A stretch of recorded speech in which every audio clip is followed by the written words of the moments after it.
Layout layout হলো গিয়া এটা প্রত্যেক একটা ওয়েবসাইটের প্রত্যেকটা যে প্রত্যেকটা সেকশনগুলো, যেমন আমি যদি এই পেজটা এই পর্যন্তই নিচে আমি গেলাম না, আমি এই যে যতটুকু স্ক্রিনে আছে অতটুকুকে আমি একটা ওয়েবসাইট ধরি, তাহলে এখানে কি কি আছে দেখেন। এইখানে আছে কি একটা লোগো আছে, এখানে একটা নেভিগেশন বার আছে, ন্যাপ বার, হ্যাঁ, আর এখানে একটা বাটন আছে, আর এইটার ব্যাকগ্রাউন্ডে একটা ব্যাকগ্রাউন্ড ইমেজ আছে, হ্যাঁ, যেটা ট্রান্সপারেন্ট আমরা দেখতে পাচ্ছি। এইটার উপরে একটা সেকশন আছে যেটার মধ্যে কিছু লেখা আছে, একটা টাইটেল আছে, একটা হেডিং আছে, তারপরে একটা কন্টেন্ট আছে এবং একটা বাটন আছে যেখানে ক্লিক করলে অন্য কোনো জায়গায় যাবে, এবং এখানে একটা ভিডিও বোঝায় যাইতেছে যে আইকনের মাধ্যমে যে এটা ভিডিও, এটা একটা আইকন, হ্যাঁ, আর এইখানে একটা লিঙ্ক ট্যাগ আছে যেখানে ক্লিক করলে অন্য কোথাও যাবে। এই একটা সেকশন আছে, ঠিক আছে। আমার এই একটা সেকশন, এই উপরে একটা সেকশন, এই একটা সেকশন এবং এই সাইডে একটা সেকশন যেখানে একটা অ্যাডভার্টাইজ বা অ্যাড দিয়ে দিছে, ঠিক আছে। আবার এই একটা সেকশন এবং এই যে এই নিচে আসার পরে এই একটা হেডিং সেকশন, এরপরে একটা এখানে একটা কন্টেন্ট সেকশন, এরপরে এখানে দুইটা সেকশন ভাগ করা, এই একটা, এরপরে এখানে আরো কিছু হয়তো ছবি ছিল, হয়তো ছবিগুলো দেখাচ্ছে না, ঠিক আছে। তো এরপরে এইটা যদি ধরেন তাহলে এইখানে এটা একটা সেকশন, এই টোটাল মিলে একটা সেকশন। কারণ কিভাবে বুঝলাম? কারণ এই তিনটা দেখতে একরকম, ঠিক না? তো এইটা মিলে একটা সেকশন, এইটা একটা সেকশন, এটা একটু আলাদা, আর এই তিনটা একই রকম। যে একই রকম কেন? এখানে একটা ইমেজ আছে আর একটা এটা একটা আছে, এই তিনটার ক্ষেত্রে একই জিনিস। আর এটা আলাদা কেন? এখানে একটা হেডিং আছে এবং একটা প্যারাগ্রাফ থাকতে পারে বা একটা টাইটেল থাকতে পারে বা একটা যে কোনো একটা লেখা আছে।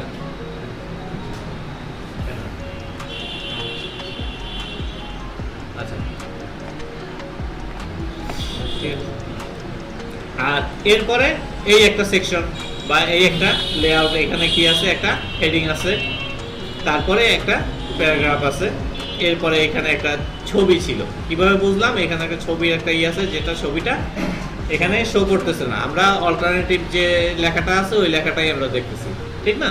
আচ্ছা, তারপরে আবার এইখানে আসেন, হ্যাঁ, এখানে লেআউটটা কিরকম? লেআউটটা এখানে একটা সেকশন, একটা সেকশন, হ্যাঁ, এরপরে এই সেকশনগুলো সবই একই রকম, 1, 2 থেকে 6 পর্যন্ত একই রকম নাকি? হ্যাঁ, তিনটা লেআউট বলতে, হ্যাঁ, প্রথম লেআউট হয়েছে এই 6টা মিলে একটা, এরপরে 6টার ভিতরে প্রতিটার মধ্যে আবার আলাদা আলাদা করে ডিজাইন করা হয়েছে, এবং প্রতিটার মধ্যেই কি আছে? একই রকম জিনিস আছে, আমরা দেখতেছি একই জিনিসই ইউজ করছে। হ্যাঁ, ছবিগুলো আলাদা, ওইটা ডাইনামিক ভাবে আসছে, হ্যাঁ। তারপরে লাস্টে একটা বাটন আছে, এই একটা সেকশন। এখন এই যে এইটা কি বলা হয়? লেআউট। এখন কোনটার পজিশন কোথায় হবে, কোথায় কাকে অবস্থানে, কে কোথায় করবে, কার কতটুকু উপর থেকে গ্যাপ কতটুকু হবে, এই দুইটার মাঝখানে কতটুকু গ্যাপ হবে, এইখানে এই সাইডে কতটুকু গ্যাপ হবে, এই সাইডে কতটুকু গ্যাপ হবে, হ্যাঁ, এইটা কোথায় বসবে, এইটা এবং এইটার মাঝখানে কতটুকু গ্যাপ হবে, হ্যাঁ, এইটার উপরে নিচে কতটুকু গ্যাপ হবে, এই যে জিনিসটা, এই ম্যানেজমেন্টটা, এইটাই আমরা এখন দেখব, যেটা আমরা লেআউট সেকশনে, টাইপোগ্রাফি। এখন আমরা লেআউট সেকশনে, যে লেআউট সেকশনে কি কি দরকার? হাইট দরকার, উইডথ দরকার, তারপরে মার্জিন দরকার, প্যাডিং দরকার, ওভারফ্লো দরকার, হ্যাঁ, তারপরে বর্ডার দরকার, বর্ডার রেডিয়াস দরকার হতে পারে, আউটলাইন দরকার, হ্যাঁ, টেক্সট শ্যাডো দরকার, হ্যাঁ, তারপরে এই যে ব্যাকগ্রাউন্ড দরকার, হ্যাঁ, ব্যাকগ্রাউন্ডের কালার কিভাবে দিবেন, ডিসপ্লে কয় ধরনের ডিসপ্লে আছে, ডিসপ্লে কিভাবে কাজ করে, হ্যাঁ, এগুলো দেখবেন। ডিসপ্লে ফ্লেক্সের কাজ কি, ফ্লেক্সের ফুল কি দেব, ফ্লোট জিনিসটা কি, হ্যাঁ, তারপরে ভিজিবিলিটি কি, তারপর ক্লিয়ার কি, বক্স সাইজিং কি, কার্সার এই যে আমরা এক জায়গায় নিলে কার্সর পয়েন্টার হয়, এই যে এই ধরনের জিনিসটা, হ্যাঁ, পজিশন, ইন্ডেক্স, অপাসিটি, হ্যাঁ, ট্রান্সলেশন, এগুলো সব আমরা দেখব।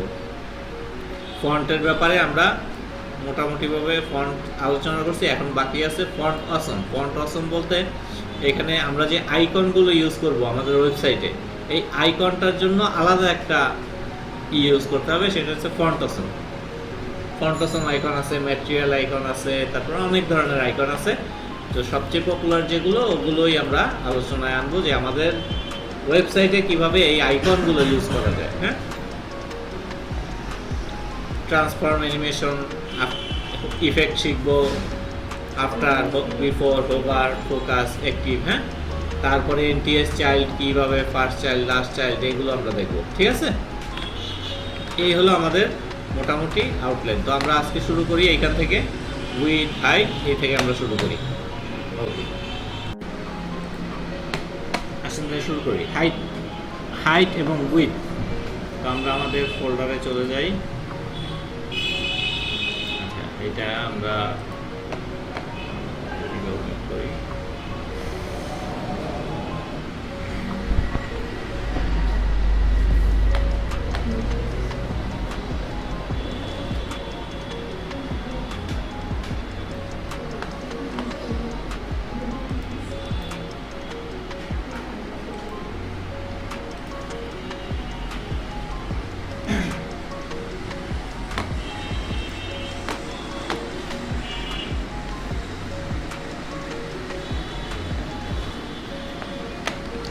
আচ্ছা, তো এতদিন আমরা কি করছি, যে কোনো ট্যাগ নিয়ে কাজ করছি, এইচ ট্যাগ, এ ট্যাগ, পি ট্যাগ, হ্যাঁ, আমরা ট্যাগ নিয়েও কাজ করব, কিন্তু এখন একটু ভিন্নভাবে কাজ করব। আমরা একটা ট্যাগ শিখবো HTML এর, যেটা হলো নাম হলো div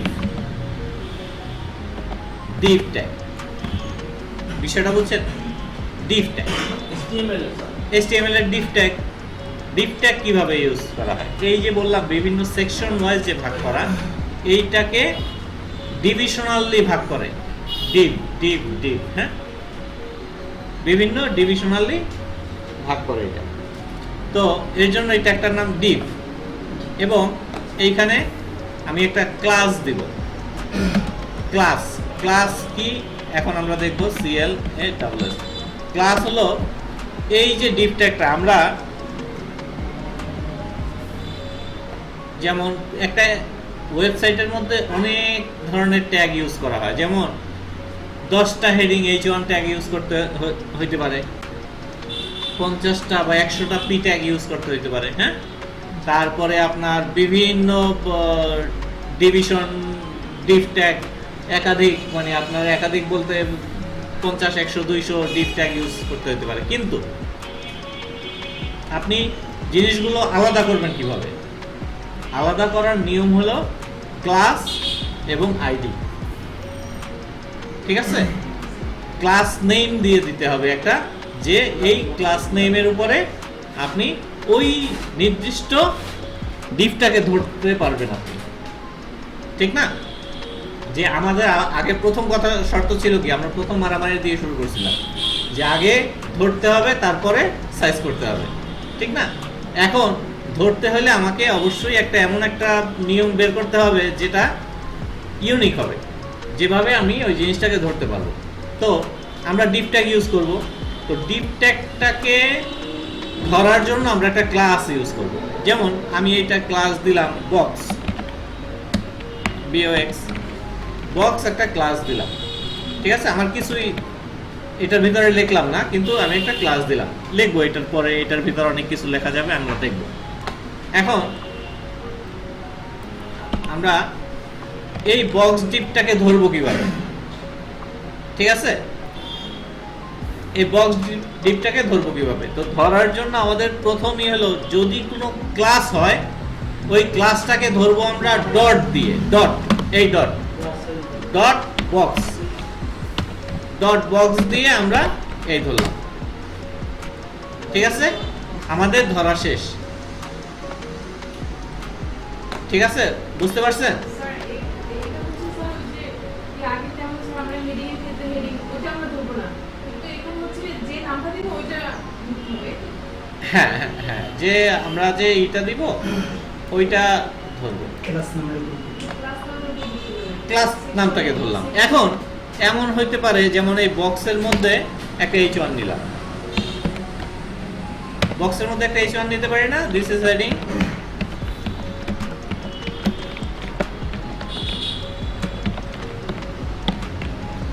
এরকম হইতে পারে না? কি হলো, বডি ট্যাগটা এরকম হলো কেন?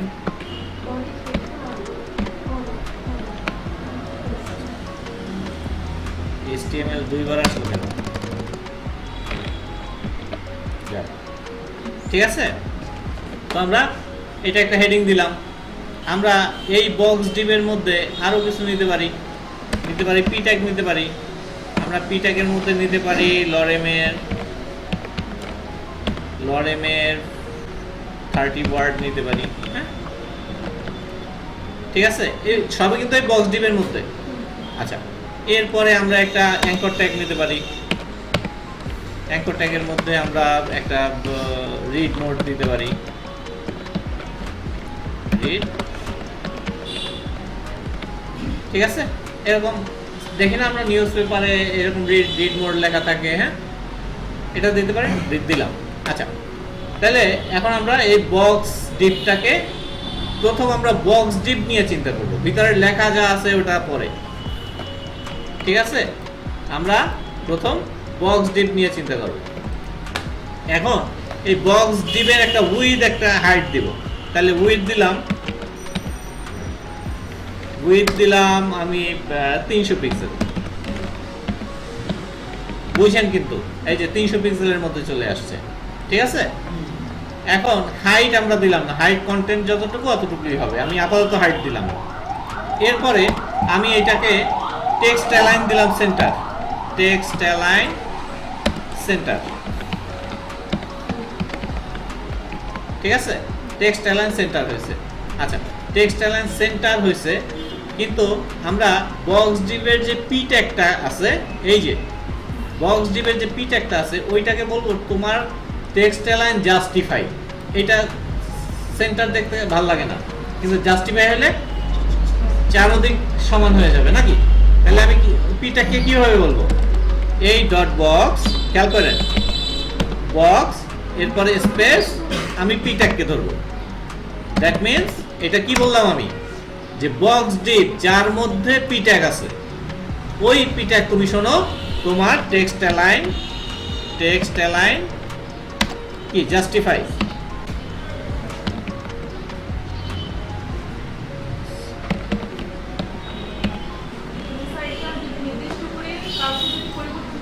হ্যাঁ, ওইটাকে ধরতে হবে, মানে ধরতে হবে আপনার, এটা হলো আপনি কনফার্ম হয়ে যান যে আগে ধরতে হবে তারপরে আপনার কাজ করতে হবে। তাহলে আমি পিটা কি জাস্টিফাই বলে দিতে পারলাম, হ্যাঁ স্পেসিফিক আমি বলতে পারলাম। আচ্ছা আচ্ছা, আমি এই অ্যাঙ্কর ট্যাগটাকে ধরতে যাচ্ছি, কিভাবে ধরবো, ডট বক্স, তারপরে স্পেস এ, তারপরে আমরা একটা ব্র্যাকেট দেব। আমি ওইটাকে বলবো তোমার কি টেক্সট ডেকোরেশন না, এই যে একটা আন্ডারলাইন আছে না, আন্ডারলাইনটা বাদ দেব, তোমার টেক্সট ডেকোরেশন নাম বলবো, চলে গেছে। আচ্ছা, তাইলে আমি এটাকে বলতে পারলাম।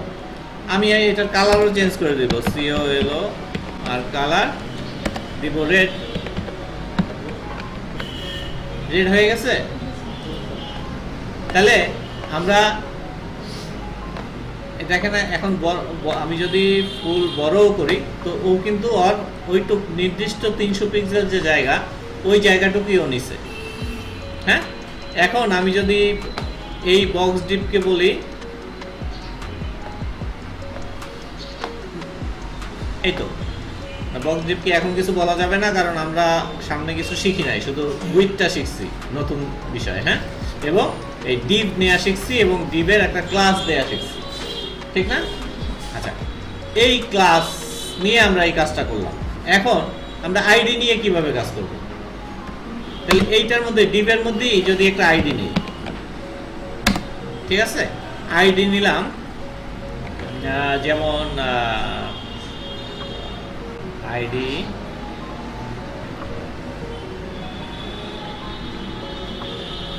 B2 বা কি দিব, রং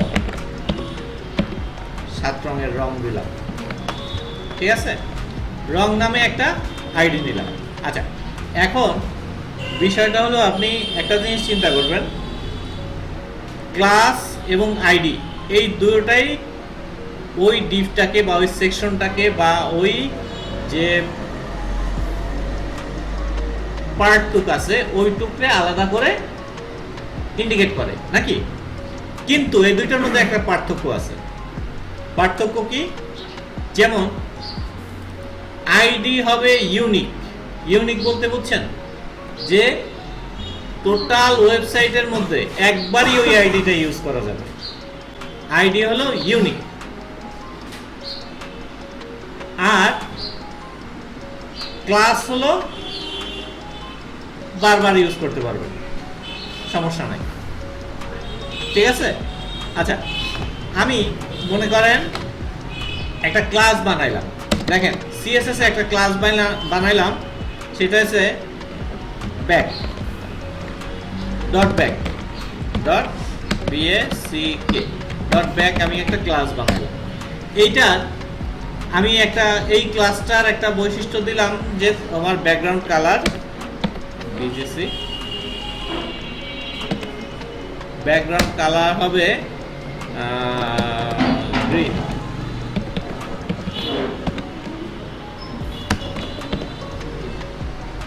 ঠিক আছে। আমি ব্ল্যাক নামে একটা বানাইলাম, বুঝেন, যেটার ব্যাকগ্রাউন্ড কালার হবে কি গ্রিন। আমি আগেই এটার বানায় রাখলাম, ঠিক আছে। এখন আমি মনে করেন এই যে ডিপ, আমি এটা কপি করলাম, আর একটা ডিপ বানাইলাম, আর একটা ডিপ বানাইলাম, আমার এখন 3টা ডিপ হয়েছে, ঠিক না? 3টা ডিপ হয়েছে। এখন আমি একটা ব্যাক নামে একটা ক্লাস বানাইলাম যেটার ব্যাকগ্রাউন্ড কালার কি গ্রিন। আমি এই ক্লাসটা আমি এইখানে ইউজ করব, এই ক্লাসের জায়গায় আমি স্পেস দিয়ে আমি কি সরি কি করলাম,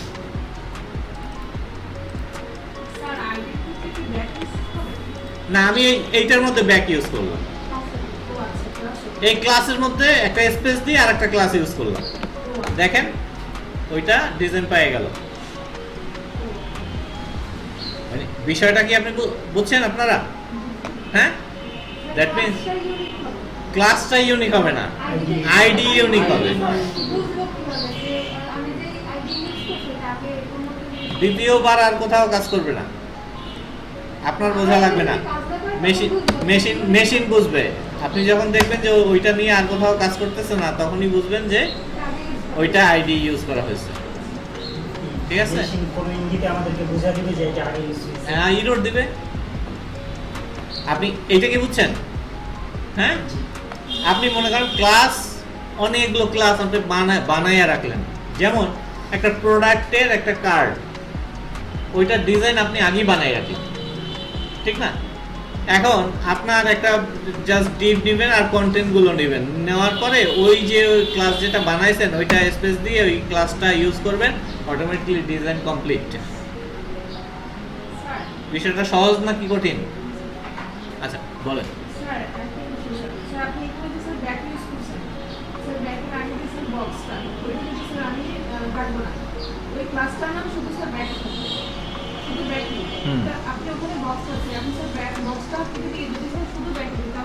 তাহলে কি হবে দেখি, কাজ করবে, কিন্তু ওই যে বক্সের যে আমরা ডিজাইনটা করছিলাম যে তোমার উইথ 300, হ্যাঁ, তোমার টেক্সট অ্যালাইন সেন্টার, ওইটা তো আর কাজ করতেছে না, আর উইথ একদম ফুল উইথ নিয়ে নিছে, টেক্সট অ্যালাইন সেন্টার না, text align by default left নিয়ে নিছে। তারপরে বক্স ডিভের পি ট্যাগে বলছিলাম জাস্টিফাই কন্টেন্ট জাস্টিফাই, হ্যাঁ, তো ওইটাও কাজ করবে না এইটার ক্ষেত্রে। তারপরে আপনার গিয়ে এই বক্স ডিভের অ্যাঙ্কর ট্যাগকে বলছিলাম টেক্সট ডেকোরেশন নান, তো এই টেক্সট ডেকোরেশন নানটা কাজ করতেছে না। বিষয়টা বুঝছেন? তো ব্যাক ক্লাসে দেওয়া আছে শুধু ব্যাকগ্রাউন্ড কালার তোমার গ্রিন, তো ওইটাই কাজ করতেছে। এখন যদি আমি এইখানে ব্যাকের পরেও দেই যে বক্স, একই কথা আবার কাজ করবে, স্যার মানে এটা হচ্ছে আগে পরের কোনো বিষয় নাই। হ্যাঁ বক্স দিল তখন স্যার ওটা বক্স ভিত্তিক কাজ করবে, আর যখন স্যার ব্যাক দিল তখন সেটা ব্যাকগ্রাউন্ড ভিত্তিক। হ্যাঁ, এটা হচ্ছে দুইটা। আমি ব্যাক বলতে কি বোঝাচ্ছি, ব্যাক তো আলাদা একটা ক্লাস বানায় আপনি ওইটা কিছু ডিজাইন করে রাখলেন আপনার ইচ্ছা মতো। এটা যে এখন এটা জাস্ট আপনাদের ক্লাস এবং আইডিটা বোঝানোর জন্য, আমি আর কিছু না, ক্লাস এবং আইডিটা বোঝানোর জন্য। যেমন রং নামে একটা আইডি, ঠিক না? কি যাবেন কোথাও?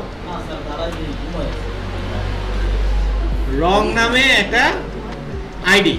আচ্ছা, আমরা এখানে ক্লাসগুলো ধরলাম কিভাবে? ডট দিয়ে না? হ্যাঁ, ডট দিয়ে। তাইলে আইডি ধরতে হবে কি দিয়ে জানেন? আইডি ধরতে হবে হ্যাশ দিয়ে, হ্যাশ রং। ঠিক আছে? এখন এইটাকে আমি যদি বলি তোমার ব্যাকগ্রাউন্ড কালার বলে দিলাম ইয়েলো,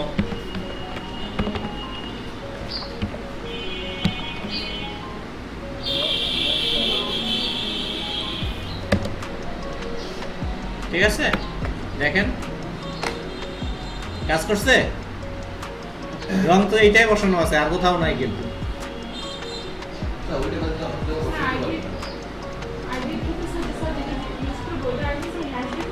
হ্যাঁ, আইডির ক্ষেত্রে হ্যাশ, ক্লাসের ক্ষেত্রে ডট। বিষয়টা ক্লিয়ার হন, ঠিক আছে?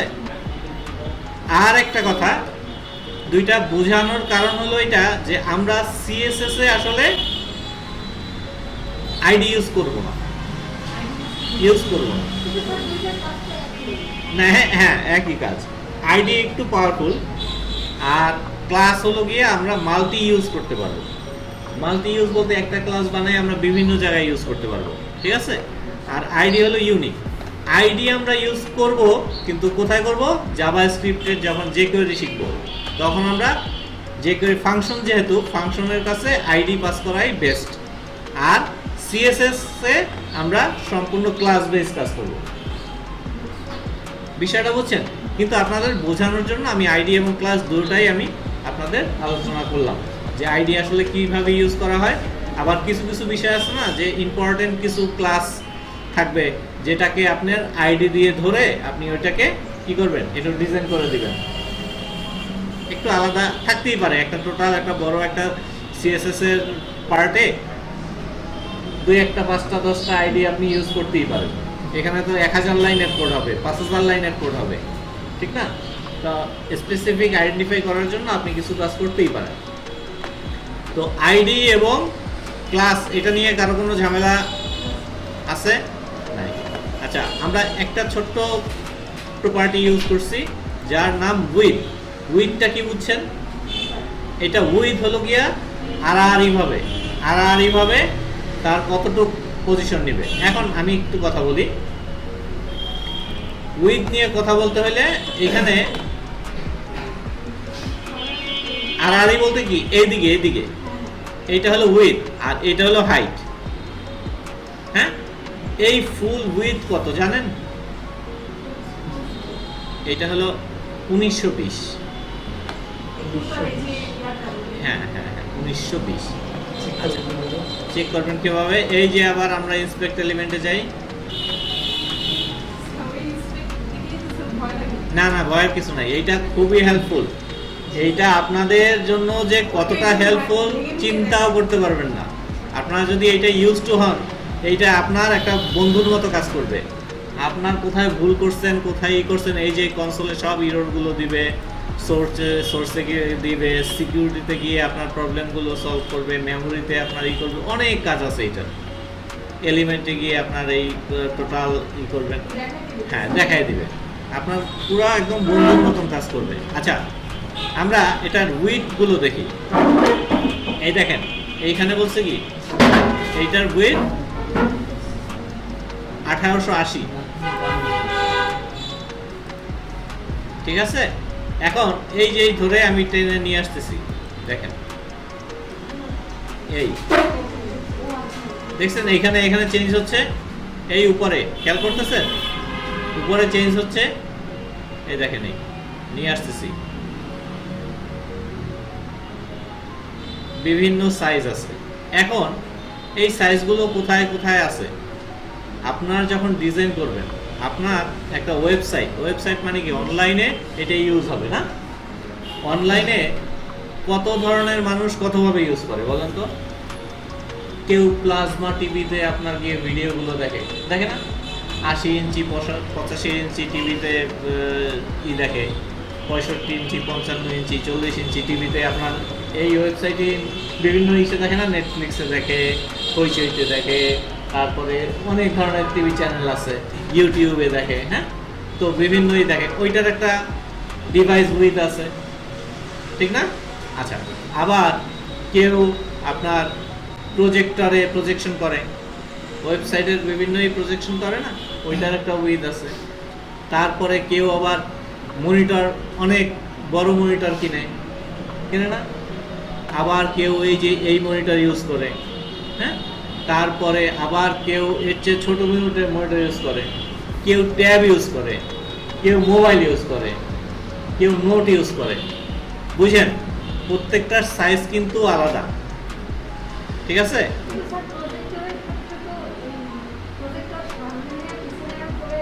না সেটা ঠিক আছে, কিন্তু প্রজেকশনে যখন আলোটা ও বের করে তখন ও কতটুকু বের করতেছে ওইটা হলো কি, আর সেইটা বাড়লো, সেটার জন্য প্রজেক্টরের না, প্রজেক্টর কতটুকু ডেলিভারি দিতেছে বিষয়টা বুঝছেন, ওইটা হলো কি অর রেজুলেশন। আচ্ছা যাই হোক, এরপরে বিভিন্ন উইথ আছে। আবার কারো ছোট ফোন আইফোন ইউজ করে, কেউ 5 ইঞ্চি মনিটর আছে, তার আরো কম আছে, হ্যাঁ কেউ এরকম বিভিন্ন সাইজের আছে। এখন আপনি ডিজাইনার, আপনার ডিজাইন করতে হবে এমনভাবে যে একদম সেই 85 ইঞ্চি থেকে শুরু করে 4 ইঞ্চি স্ক্রিন পর্যন্ত প্রত্যেকটা স্ক্রিনে আমার ওয়েবসাইট ফিট হতে হবে, প্রত্যেকটা স্ক্রিনে জানি আমার লেখাটা ভাঙা না যায়। এখন আপনি যদি মনে করেন হেডিংটা দিলেন আপনি 60 পিক্সেল দিয়ে দিলেন, এখন 60 পিক্সেলে 60 পিক্সেল মানে ওটা কিন্তু ফিক্সড, ঠিক না? এখন 85 ইঞ্চি টিভিতে 60 পিক্সেলে কতটুকু লাগবে? একটা মশার চেয়েও ছোট, দূর থেকে বোঝাই যাবে না। আবার যখন ইসে দেখবে, যে মোবাইল স্ক্রিনে দেখবে, তখন ওই হেডিংটা ছাড়া আর কিছুই দেখা যাবে না একটা স্ক্রিনে, কারণ 60 পিক্সেল মোবাইলে একদম ওই দিস ইজ হেডিং লেখাটা আছে, ওই দিস ইজ হেডিং এর পরে আর কিছু দেখা যাবে না, সবটাই ও জুড়ে নিয়ে যাবে।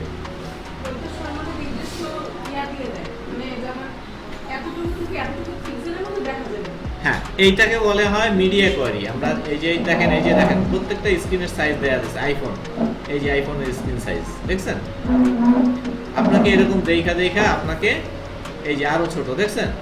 এখন এই ডিজাইনটা ভেঙে গেছে না? হ্যাঁ, তারপরে এই যে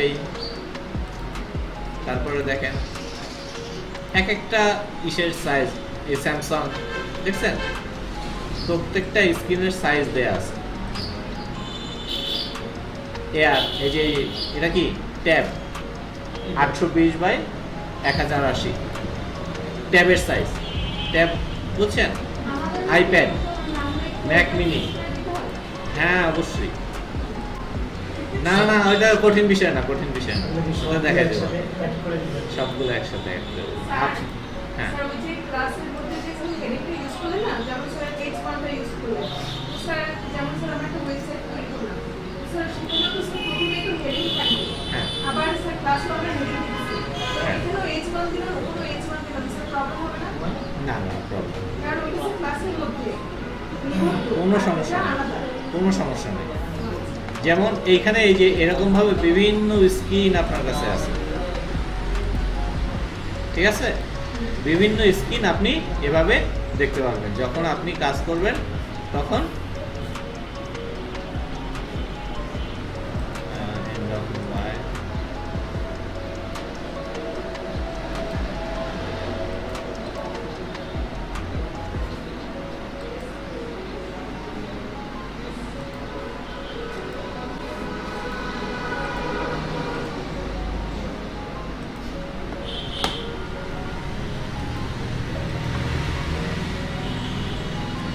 এইভাবে আপনারা রেসপন্সিভ ওয়েবসাইট ডিজাইন করবেন। এইখানে এরকমভাবে কারসর নিতে নিতে আপনারা বুঝতে পারবেন এই যে এই কতটুকু স্ক্রিন কতটুকু কি। হ্যাঁ, বিষয়টা বুঝছেন? অ্যাড করাটা কি এখনই শিখবো না পরে? না না, ওইটা শেষে শিখবো। কিন্তু আমরা কি দেখাইলাম, কেন আলোচনা করলাম, আমরা লেআউট আলোচনা করতেছি। লেআউটের জন্য আপনাদের এই কনসেপ্টগুলো মোটামুটি মানে মাথায় থাকা জরুরি, যে আমরা আসলে ডিজাইন যে করব, আসলে ডিজাইন করার জন্য আমার ডিজাইনটা ফ্লেক্সিবল হতে হবে, প্রত্যেকটা স্কিনে ফিট থাকতে হবে। এখন আমি একটু আপনাদের দেখাই, যেমন আমরা এইখানে ব্যাকটা বলছি। এখন ব্যাক যদি বলি, ব্যাকের উইথ দিলাম 80%। এখন দেখেন ও উইথ কিন্তু 80%, এইখানে আসলেও উইথ 80%, এইখানে আসলেও উইথ 80%। দেখেন এইখানে আসলেও উইথ 80%, এইখানে আসলেও উইথ 80%। ও যেখানেই যাক ওর উইথ 80%। বিষয়টা বুঝছেন? উইথ 80%। যদি 100% দেয় আর উইথ কি 100%। যে পার্সোনাল পিক্সেল এটার ভিতরে ব্যবধান পার্সেন্ট বলতে যতটুকু ডিভাইস স্ক্রিনের উইথ যতটুকু অতটুকু 100% মানে 100% নিয়ে নেবে, 80% মানে 80% নিয়ে নেবে।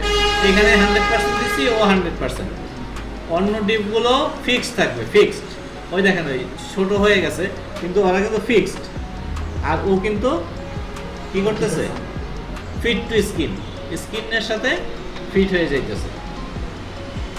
বিষয়টা বুঝছেন? ক্লিয়ার?